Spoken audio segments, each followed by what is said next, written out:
Assalamualaikum warahmatullahi wabarakatuh.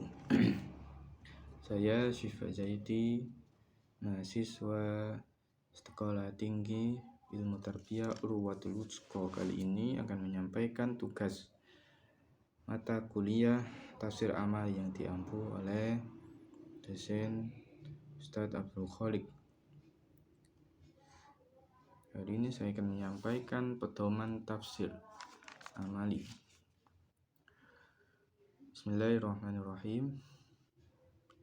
Tafsir penuh bikeseri kemdu kini uaha samula.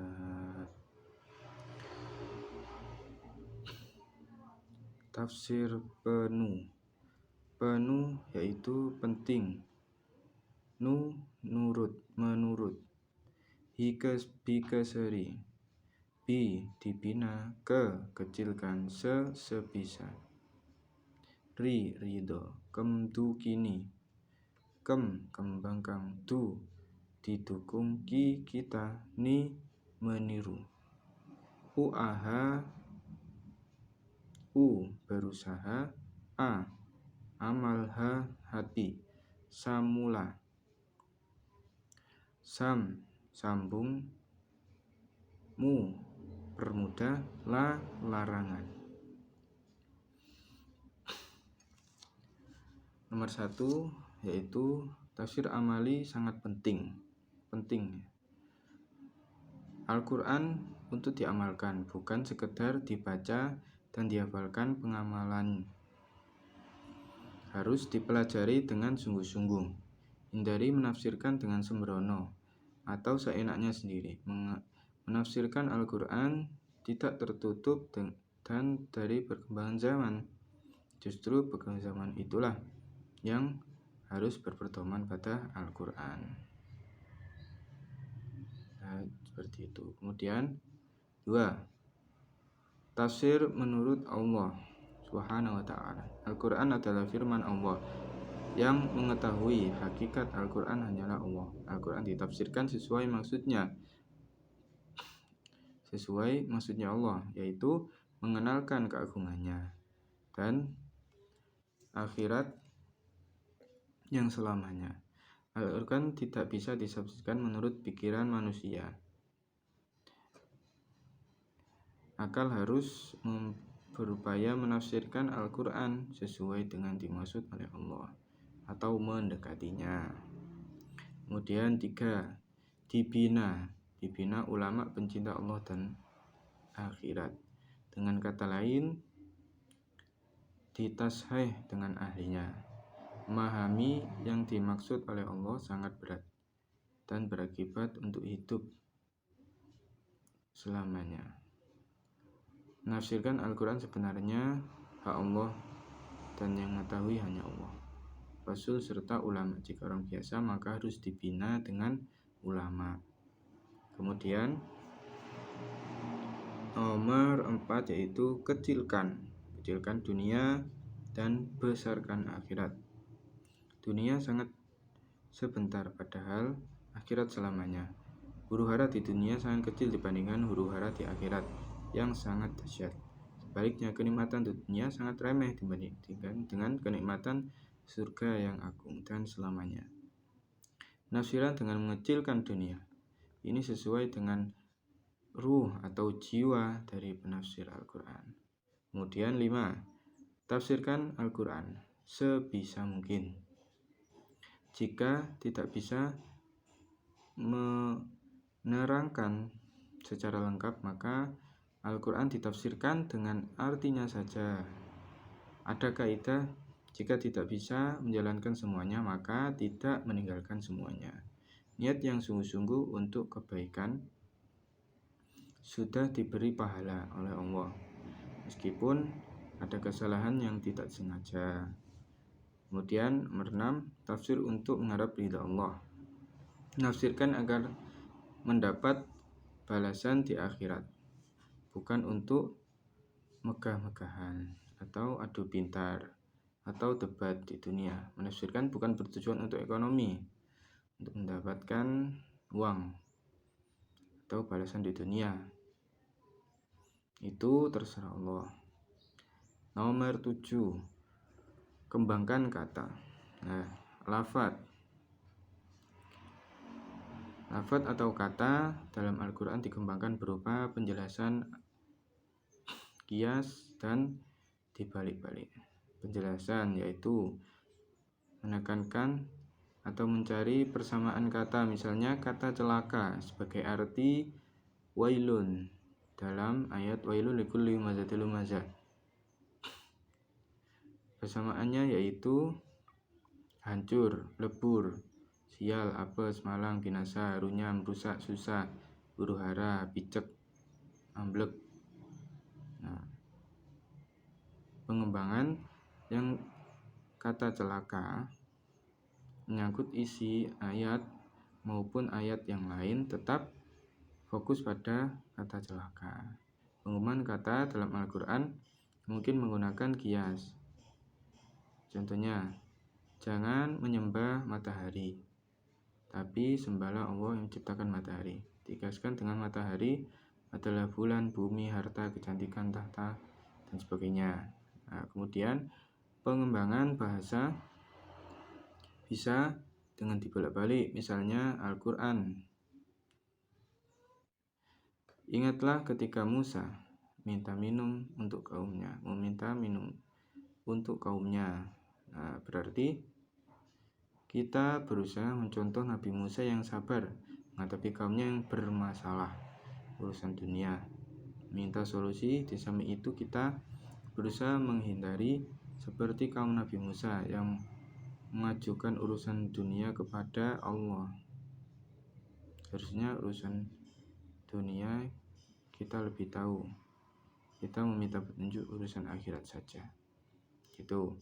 Kemudian 8, didukung ilmu arti, sorof, nahwu, dan tata bahasa, baik non-Arab memahami arti, unsur dan hakikat lafadz sangat diperlukan. Demikian pula ilmu sorof, misalnya dakhala telah masuk, dakhilun orang yang masuk, adakhala telah memasukkan, jahilan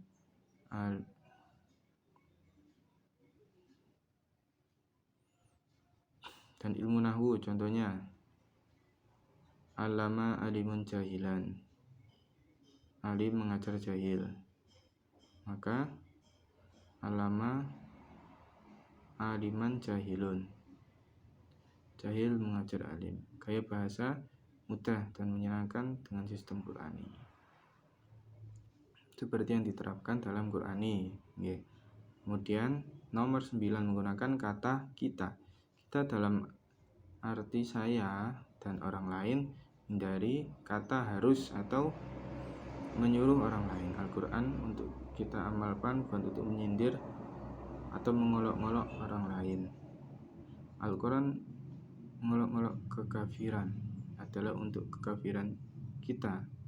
Al-Quran memberi janji dan kabar gembira dengan surga untuk orang-orang beriman, serta amal soleh adalah untuk kita sendiri. Kemudian nomor 10, menggunakan kata meniru maupun menghindari atau kata-kata yang mirip. Misalnya kita mencontoh Nabi Musa sabar menghadapi umatnya mengupayakan sarana-sarana duniawi. Nah, sementara itu kita menghindari contohnya umat Nabi Musa meminta urusan dunia kepada seorang nabi. Hal ini telah dicontohkan pada nomor 7 tadi. Kemudian nomor 11, menggunakan kata berusaha, sebab diberi pahala adalah usahanya. Berhasil atau tidak dalam usaha kita tidak dimasalahkan oleh Allah. Tidak berhasil dalam amal yang mendapat balasan di akhirat. Misalnya dalam perang sabilillah, membunuh atau terbunuh sama-sama masuk surga tanpa hisab. Gitu. Kemudian nomor 12, berupa amal. Tafsir amali berupa amal kebaikan atau meninggalkan keburukan. Jika menafsirkan Al-Quran menyebabkan perbuatan baik dan meninggalkan yang buruk, maka tidak cocok dengan isi Al-Quran secara garis besar. Tidak mungkin menafsirkan Al-Quran dengan ujung-ujungnya meninggalkan perbuatan baik dan menjelaskan perbuatan jelek. Jadi tafsir al-humazah, perbuatan yang harus dilakukan adalah memperhatikan urusan akhirat dunia dan meninggalkan amal jelek, yaitu menghindari atau mengumpulkan harta dan menghitung-hitungnya gitu. Kemudian nomor 13, amal jasad dan hati.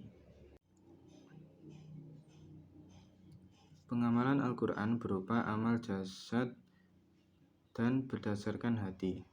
Misalnya perintah wudhu dalam Al-Quran. Ada wudhu lahir dan batin. Wudhu lahir adalah membasuh muka, tangan, mengusap kepala, membasuh kaki, dan sebagainya. Nah, dan wudhu batin yaitu Allah telah menciptakan wajah, mata, dan seluruh anggota wudhu, juga berharap agar anggota itu untuk kebaikan. Contoh lainnya seperti Nabi Yunus yang mendapat nikmat oleh Allah berupa kesabaran, kesadaran, dan kesalahan meninggalkan umatnya, lalu minta kepada Allah, dan nikmat kesadaran inilah yang disebut kesadaran hati. Juga mengamalkan Al-Quran. Kemudian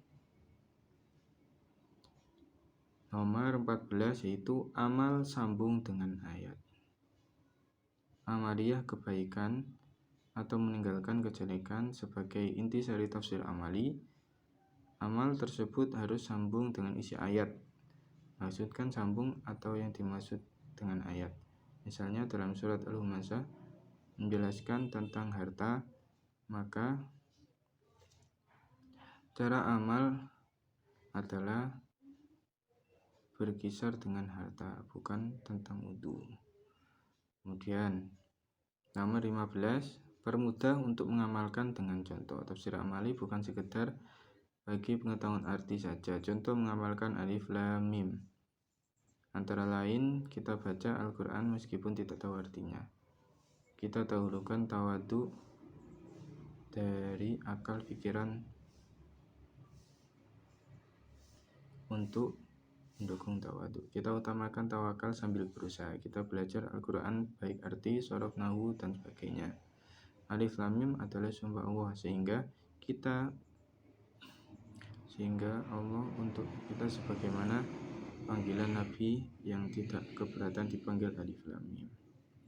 Nah, kemudian 16, larangan keras menafsirkan Al-Quran malah cinta dunia, yaitu tahta, harta, keluarga. Jika untuk dunia maka ditakwilkan atau diniati dibuayakan untuk akhirat. Misalnya cinta yang diniati untuk akhirat adalah cinta Allah dan akhirat.